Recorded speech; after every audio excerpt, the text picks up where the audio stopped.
प्रशासन को इतना तो अंदाज होना ही चाहिए कि जब इतना लंबा चौड़ा मैदान तैयार किया जा रहा है और टेंट लगाए जा रहे हैं तो अनुशासन तो करना ही चाहिए था, देखना चाहिए था कि सिक्योरिटी उसके हिसाब से है कि नहीं। एक बात है, तो प्रशासन यहाँ पर असफल रहा है। भक्त भाग रहे हैं उसके चरण की धूल प्राप्त करने के लिए। ये अंधविश्वास की पराकाष्ठा है। टेलीविजन पर देखिए, अंधविश्वास के एक एक दो दो घंटे कार्यक्रम होते हैं। जब से टेलीविजन आया है तब से अंधविश्वास ज्यादा ही हो रहा है।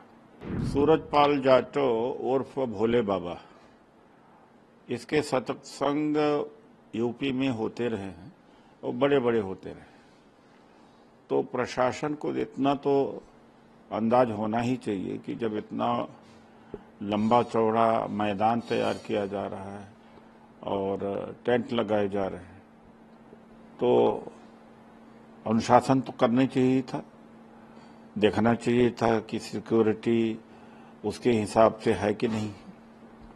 एक बात है, तो प्रशासन यहाँ पर असफल रहा है। दूसरी बात है कि जब वो भोले बाबा गाड़ी में बैठ के जा रहा है, उसके गाड़ी के पीछे भक्त भाग रहे हैं उसके चरण की धूल प्राप्त करने के लिए। ये अंधविश्वास की पराकाष्ठा है और ये अंधविश्वास हर जगह से बढ़ाया जा रहा है। टेलीविजन पर देखिए, अंधविश्वास के एक एक दो दो घंटे कार्यक्रम होते हैं।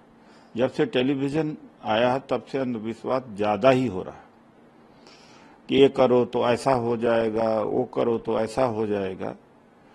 और इसके अलावा भी यह कोई नई घटना अपने आप में नहीं है और जगहों पर भी भगदड़ में लोग मारे गए हैं।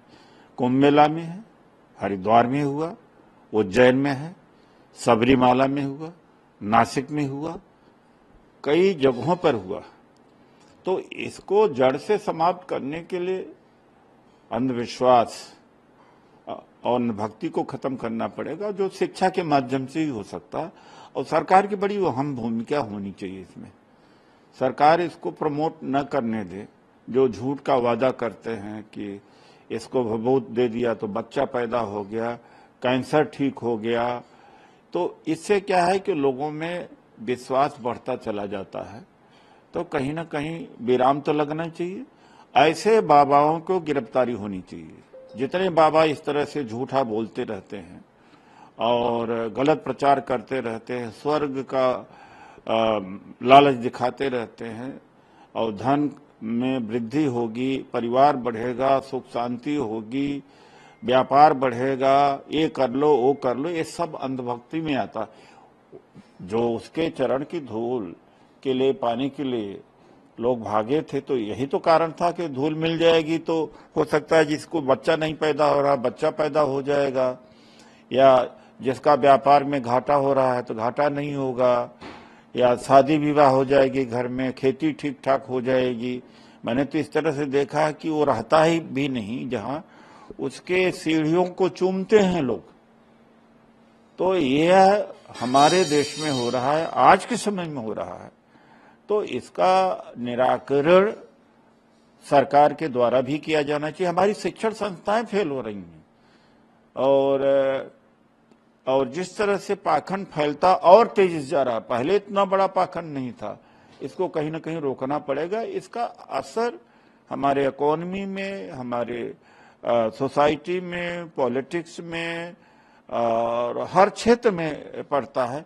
अब बाबाओं के पास जाकर के लोग जो है वोट मांग रहे हैं। अब राम रहीम को आजीवन कारावास हुआ है, लेकिन उसका वोट बैंक है, तो जेल में है और नहीं भी है, जब चाहता है निकल जाता है। तो आज इसका संबंध वोट बैंक से भी बहुत ज्यादा हो गया है। पॉलिटिकल पार्टी के लोग भी, एमएलए हैं, एमपी है या पॉलिटिकल लोग प्रमोट करते हैं इन लोगों को जाकर।